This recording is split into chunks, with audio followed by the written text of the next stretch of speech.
A'udzubillahi minasyaitonirrajim. Bismillahirrahmanirrahim. Alhamdulillahirabbil alamin wassalatu wassalamu ala asyrafil anbiya'i wal mursalin wa ala alihi wa sahbihi ajma'in. Alhamdulillahirabbil alamin. Bersyukur kepada Allah Subhanahu wa taala, pada pagi ini kita dapat bersama-sama lagi dalam sesi insya-Allah membaca ataupun kita akan bincangkan sedikit tafsir secara ringkas pada setiap daripada muka surat Al-Quran. InsyaAllah pada pagi ini kita akan bersama-sama pada muka surat 454, insyaAllah 454 daripada Al-Quran. Dan yang pertama sekali saya minta maaf kerana terlambat sikit beberapa minit tadi kerana ada masalah teknikal. InsyaAllah pada hari ini kita akan membaca surah Sad pada muka surat yang kedua daripada surah Sad. Dan perbicaraan kita insya-Allah pada hari ini ialah daripada ayat yang ke-17 sehingga ayat yang ke-26 daripada ayat 17 sehingga ayat 26 daripada surah Sad pada muka surat 454. Insya-Allah moga-moga hari ini ceria semua. Hari Sabtu, minta maaf, hari Isnin, kita hari ini ialah berapa ya? 5 hari bulan Oktober, insya-Allah. Pada hari ini kita akan membaca secara ringkasnya ialah kisah tentang Nabi Daud alaihi salam. Penceritaan Allah Taala kepada Nabi Muhammad sallallahu alaihi wasallam dan kepada kita semua tentang satu kisah, iaitu kisah yang berlaku kepada Nabi Daud. Jadi banyak kisah Nabi Daud ni di dalam Al-Quran. Sebelum daripada ni pun kita telah mendengar sedikit tentang kisah Nabi Daud ni, tetapi dalam bentuk dan juga dalam cerita yang berlainan lah. Pada kali ini, pada muka surat ini, kita akan dapati bahawa penceritaan tentang kisah Nabi Daud ni ialah banyaknya tentang awab. Awab ni ertinya ialah daripada mubalarah. Mubalarah ni ialah satu kata-kata yang kita kata exaggerate lah dalam bahasa Inggeris, dalam bahasa sekarang kan, iaitu maknanya satu benda yang banyak yang macam lebih tinggi. Asalnya perkataannya adalah ab tu ialah maknanya seorang yang kembali, raji'un, orang yang kembali. Tetapi apabila orang tu banyak kembali maka disebut awab. Awab ni artinya iaitu Nabi Daud ni dipuji oleh Allah Subhanahu wa taala kerana dia ni awab. Awab ni apa? Iaitu banyak kembali kepada Allah, dalam apa-apa keadaan pun dia akan kembali kepada Allah, dia akan menjara diri kepada Allah. Bersesuaian dengan tema sebagaimana yang disebutkan oleh para ulama tentang surah Sad ini. Temanya adalah istislam, iaitu istislam ni iaitu menyerah diri kepada Allah Subhanahu wa taala. Bagaimana caranya? So dalam surah ini temanya adalah awab. Temanya ialah apa? Menyerah diri dengan kita kembali kepada Allah Subhanahu wa taala kalau sekiranya kita telah melakukan apa-apa kesalahan. Okey. Jadi Allah Taala telah beberapa cerita dalam surah Sad ini, dan yang pertama ni ialah Allah Subhanahu wa taala cerita tentang Nabi Daud alaihi salam dalam muka surat 454 pada pagi ni, iaitu Allah berkata kepada Nabi kita Nabi Muhammad sallallahu alaihi wasallam dan juga kepada kita semualah, iaitu apa? Isbir ala ma yaquluna wazkur abdana Dawuda zal aid innahu awwab. Sadaqallahul azim. Allah Taala berkata kepada Nabi kita sallallahu alaihi wasallam, isbir, bersabarlah, ala ma yaqulun, di atas apa yang mereka katakan. Mereka katakan, siapa yang berkata ni? Iaitu orang-orang kafir, orang-orang yang menentang Islam, orang-orang yang menolak Islam. Mereka akan berkata. Allah Subhanahu wa taala menggunakan lafaz di sini yaqulun. Yaqulun ni artinya ialah dalam bahasa Arabnya ialah fi'il mudhari'. Fi'il mudhari' ni ialah satu fi'il, satu perbuatan yang dilakukan sekarang ataupun akan datang. Jadi maknanya kalau ikutnya, kenapa digunakan perkataan untuk akan datang dan sekarang, sedangkan kata-kata tu telah dikatakan oleh orang-orang kafir kepada Nabi pada masa yang lalu, iaitu telah berkata kalau ikutnya kan. Jadi kalau ikutnya lah maknanya ialah bersabarlah kamu wahai Muhammad dengan apa yang telah dikatakan oleh orang-orang kafir terhadap kamu. Tapi Allah Ta'ala menggunakan perkataan mudhari', lafaz mudhari' menunjukkan iaitu bersabarlah dengan apa yang sedang dikatakan dan akan dikatakan oleh orang kafir terhadap kamu.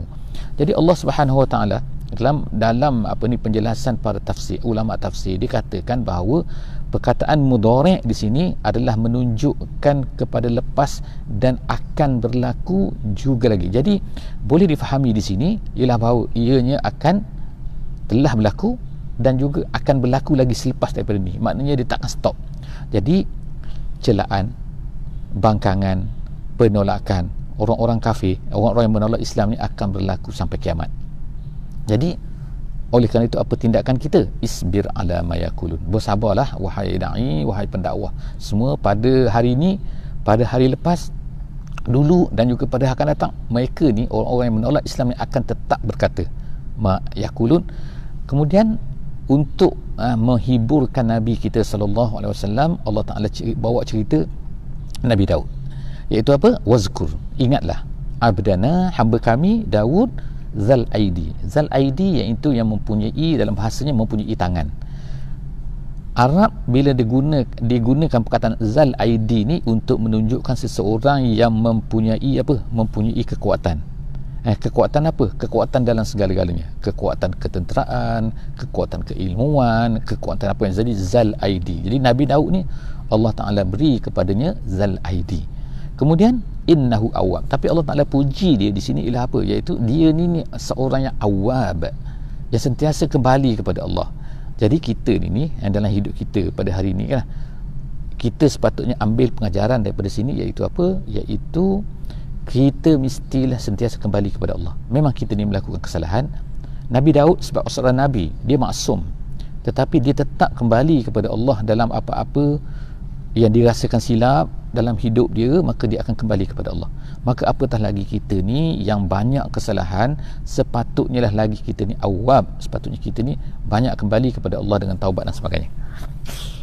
Jadi Allah Ta'ala terus cerita tentang Nabi Daud ni, inna sakharna al-jibala, kami tundukkan untuknya. Taskhir ni subhanallazi sakhkhara lana tu bila kita naik kenderaan. Jadi di sini Allah Taala beritahu kepada kita bahawa Nabi Daud ini Allah Taala telah tundukkan untuknya bukit-bukit dan gunung-gunung, ma'ahu yusabbihna bil ashi wal isyraq, dan mereka semua ni iaitu gunung-gunung ini bertasbih bersama-sama dengan Nabi Daud ni pada waktu al-ashi petang dan juga isyraq. Bila disebut al-ashi isyraq ni maknanya pagi dan petang, maknanya hampir keseluruhan waktu lah. Walaupun al-ashi ni kalau ikut dalam bahasanya ialah bermula daripada waktu zuhur sehinggalah matahari jatuh. Ashi. Kemudian isyraq ni ialah artinya ialah ketika pagi, iaitu selepas daripada matahari naik. Sebab asyuruk tu ialah ketika matahari naik, syuruk. Tapi apabila selepas daripada matahari tu dah naik dipanggil isyraq. Setengah ulama mengatakan isyraq dan juga duha ni adalah sama. Jadi sebab tu ada setengah ulama tafsir mengatakan isyraq di sini waktunya ialah waktu duha. Jadi artinya kat sini ialah Allah Subhanahu Wa Taala memberitahu kepada kita, memberitahu kepada Nabi Muhammad sallallahu alaihi wasallam bahawa Nabi Daud ini hebat dia.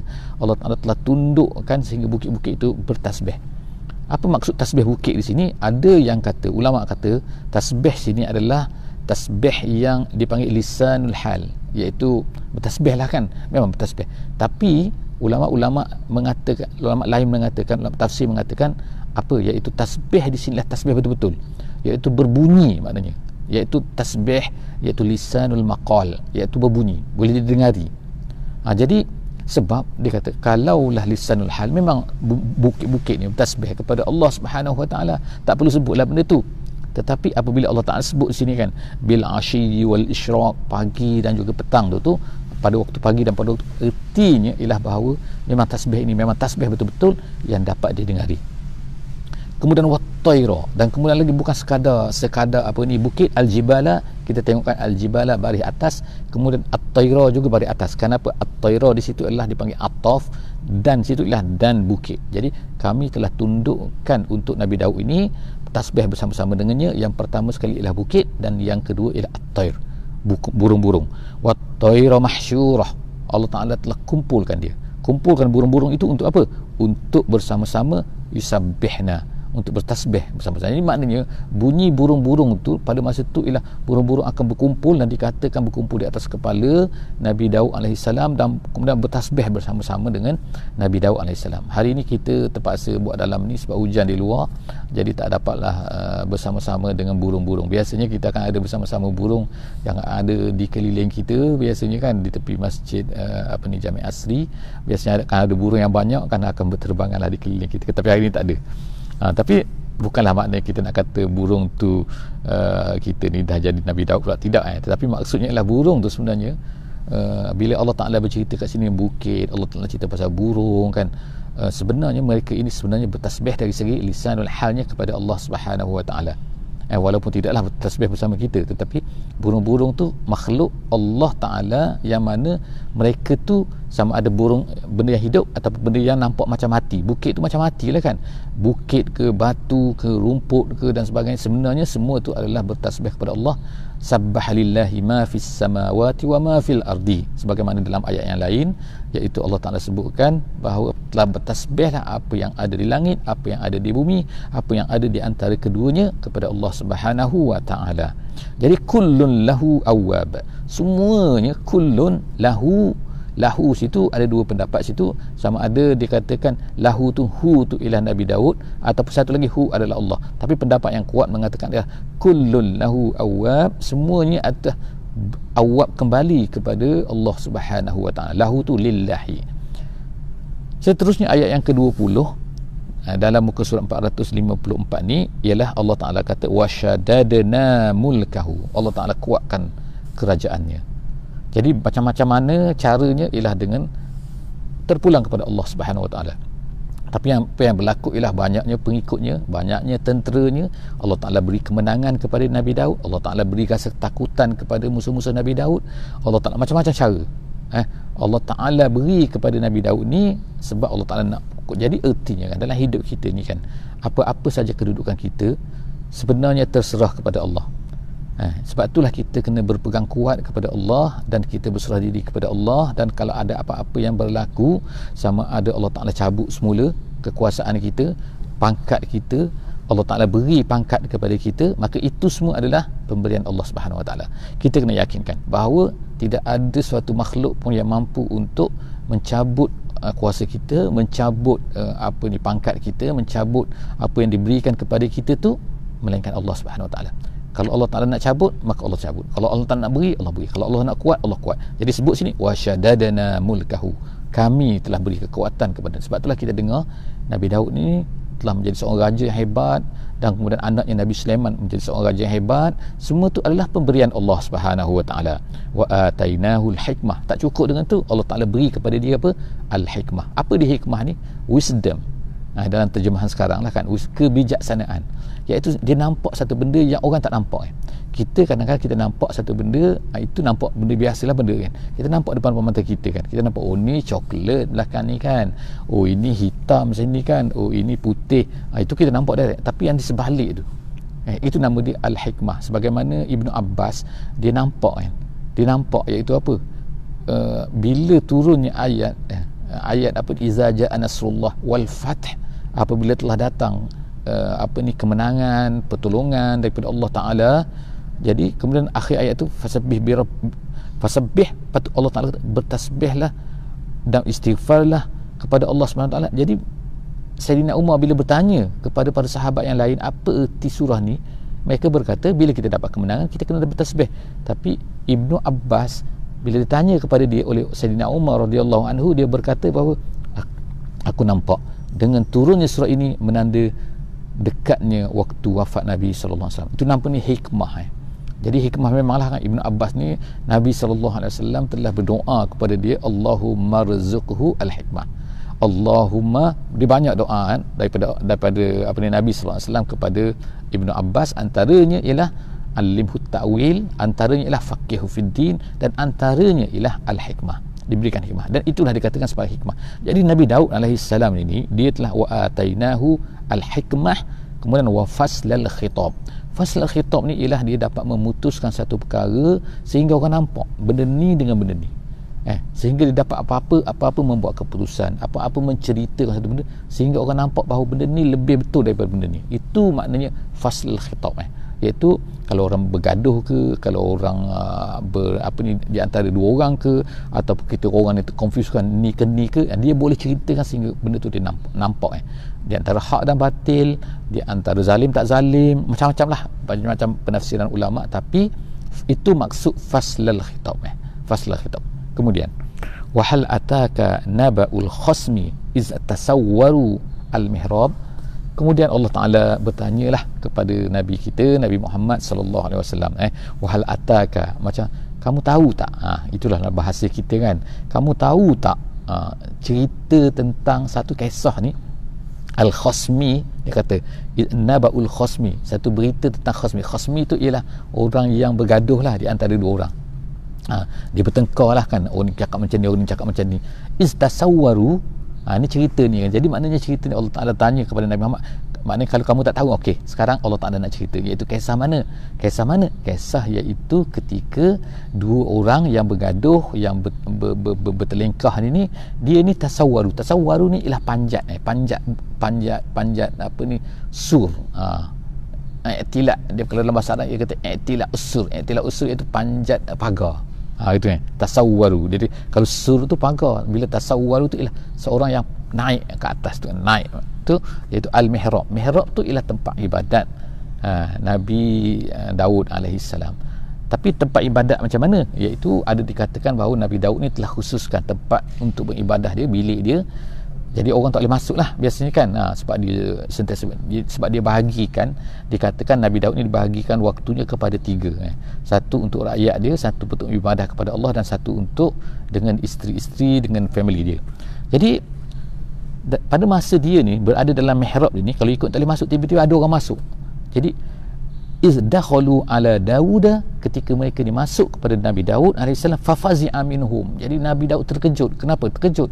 Kerana tak minta izin, kerana masuk secara ni kan. Jadi oleh kerana tu kan, jadi Nabi Daud takut ni orang nak bunuh aku ke. Jadi sebab tu. Tapi orang tu berkata, orang berdua tu kata, qalu la takhaf, jangan kamu takut, dia kata. Pula kan dia kata, jangan kamu takut. Khasmani bagha ba'duna ala ba'din.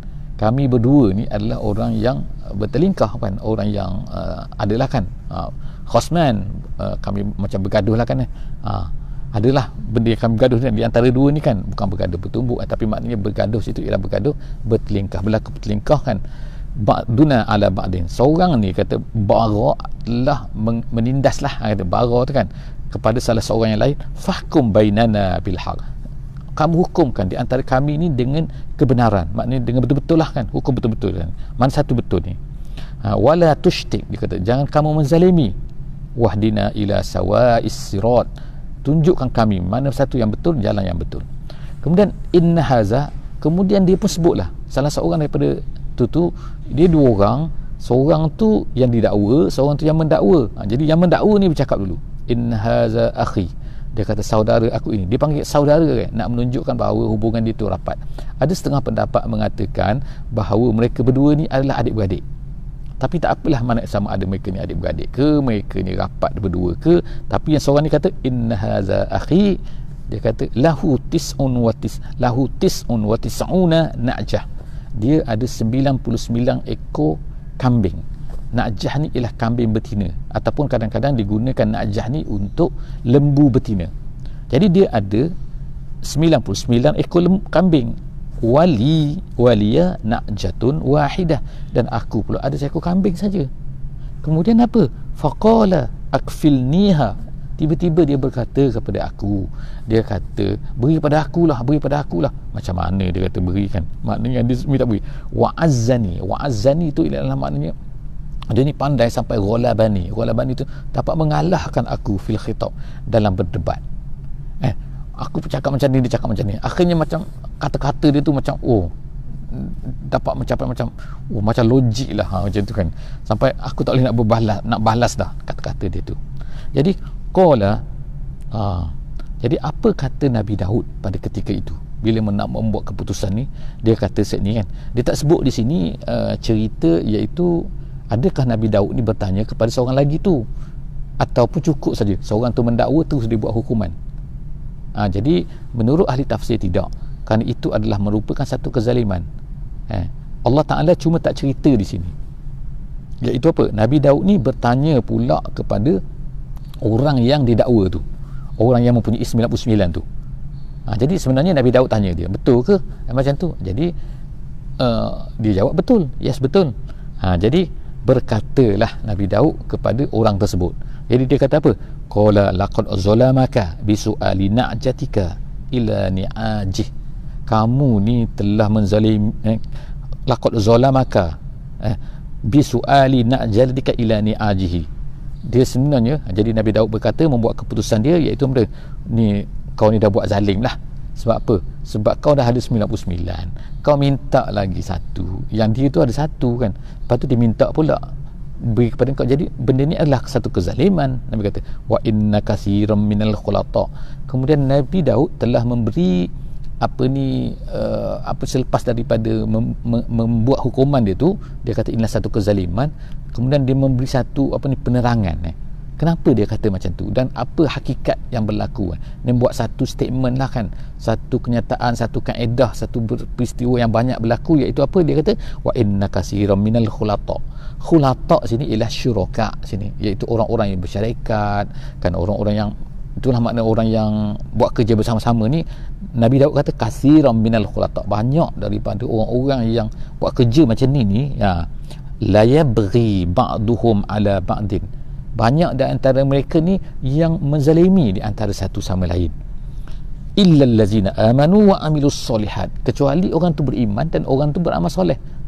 Tapi mereka ni wa qalilum mahum, tapi orang yang macam tu sikit. Jadi erti kat sini bahaya kan. Bila kita ni kan bersyarikat, bila kita ni kan kan bersama-sama lah kan, membuat kerja bersama-sama kan. Jadi akan banyaklah berlaku terutama dalam masalah harta ni. Dalam masalah harta kan, kita bersyarikat, membina syarikat, membuka syarikat dan sebagainya, kadang-kadang banyaklah kezaliman ataupun kita terambil hak orang lain dalam khutbah. Jadi ini Nabi Daud menceritakan, Allah Ta'ala ceritakan melalui lisan Nabi Daud ni, ialah benda itulah banyak berlaku kan. Kemudian tapi dia kata melainkan orang-orang yang beriman dan beramal soleh.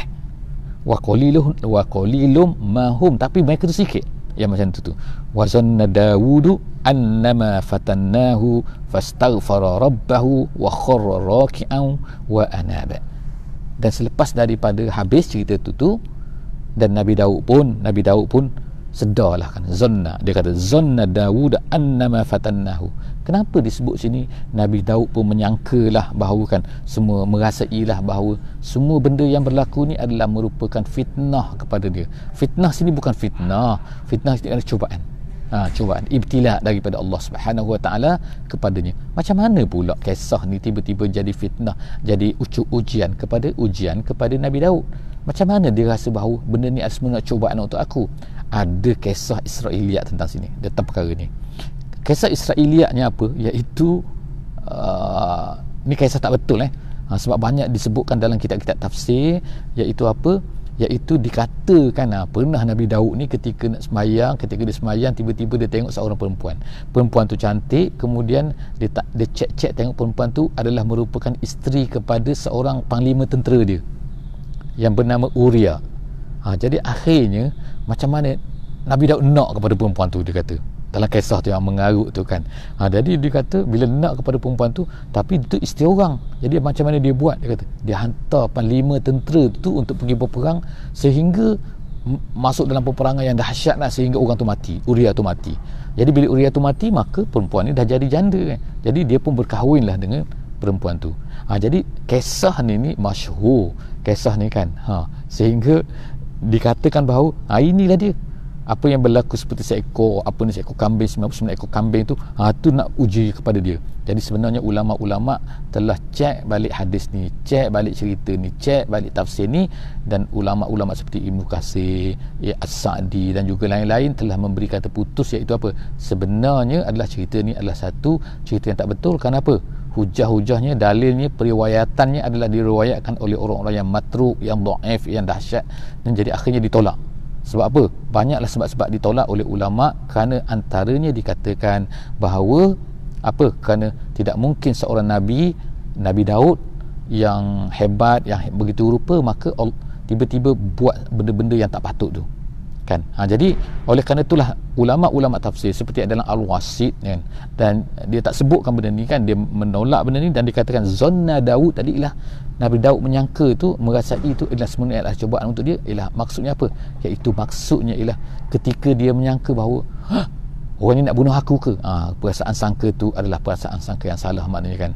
Itulah perasaan yang mana menyebabkan dia ni kembali kepada Allah, dia istighfar kepada Allah, dan dia kharra raki'an wa anab, dia pun tunduk kepada Allah. Raki'an tu dikatakan juga adalah sujud kan, raqa' dan sujud kepada Allah Subhanahu taala, wa anab dan kembali kepada Allah, menyesal.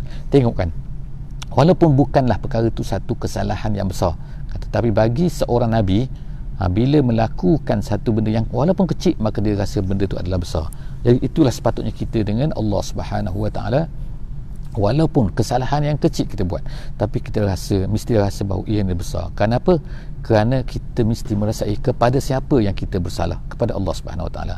Bukan apa kesalahan kita tu, tetapi kepada siapa bersalah. Sebab kalau kita, contohlah katakan, kalau kita bila menghadap raja, satu kesalahan yang kecil pun kita akan merasa benda tu adalah besar. Tapi kalau orang-orang biasa je, kita buat tak kisah pun tak apa kan, tak pakai baju macam mana, pakai kasut macam mana kan. Tapi bila kita menghadap orang besar, menghadap orang yang mempunyai kedudukan, maka mestilah kita merasa kita buat satu benda yang terbaik kan. Maka begitulah dengan Allah Subhanahu Wa Taala. Allah adalah raja langit, bumi dan segala-galanya. Maka sepatutnya bila kita buat satu kesalahan yang kecil, yang damai, yang walaupun simple kan, tetapi kita merasalah dia kita buat salah sekarang kepada Allah yang Maha Besar. Ayat yang terakhir, yang jadi Allah Ta'ala telah ampunkan dia. فَغَفَرْنَا لَهُ ذَلِكَ وَإِنَّ لَهُ عِنْدَنَا لَزُلْفَى وَحُسْنَ مَآبَ. Dan kami telah ampunkan dia, dan juga wa inna lahu indana la zulfa, dan dia dekat kepada Allah Subhanahu wa taala. Zulfa tu dekat, wa husna ma'ad, dan itu sebaik-baik tempat. Okey. Kemudian ayat yang terakhir, ya Daud inna ja'alnaka khalifatan fil ardi. Jadi oleh kerana ayat ni saya rasa penjelasan dia agak panjang, perlu penjelasan yang panjang, iaitu ayat yang ke-26. insya-Allah lah terpaksalah kita sambung untuk next insya-Allah next session. Sebab apa? Kita dah habis 35 minit kan. Jadi saya minta maaf lah terpanjang sikit pada hari ini. Jadi insya-Allah kita akan sambung pada ayat 26 dan juga muka surat 455 esok pagi, insya-Allah. Esok pagi hari Selasa 6 hari bulan Oktober. Setakat itu saja aku qauli hadza wa astaghfirullahal azim li wa lakum wa billahi taufiq wal hidayah. Wassalamualaikum warahmatullahi wabarakatuh. Sebelum terlupa, jangan lupa insya-Allah saya nak ingatkan kembali, sharekan perkara ni, sharekan link ni kepada semua antum semua, tuan-tuan semua, puan-puan semua kan yang ada, masukkan supaya kita dapat sesi kita ni dapat dimanfaatkan oleh semua orang di atas dunia ini, insya-Allah, yang ada telefon, yang ada komputer, yang insya-Allah kan. Jadi wallahu a'lam bissawab. Subhanakallahumma wa bihamdik, nashhadu an la ilaha illa anta, nastaghfiruka wa natubu ilaik. Bismillahirrahmanirrahim. Wal 'asri innal insana lafi khusr illa allazina amanu wa 'amilus solihat wa tawasaw bil haqqi wa tawasaw bis sabr.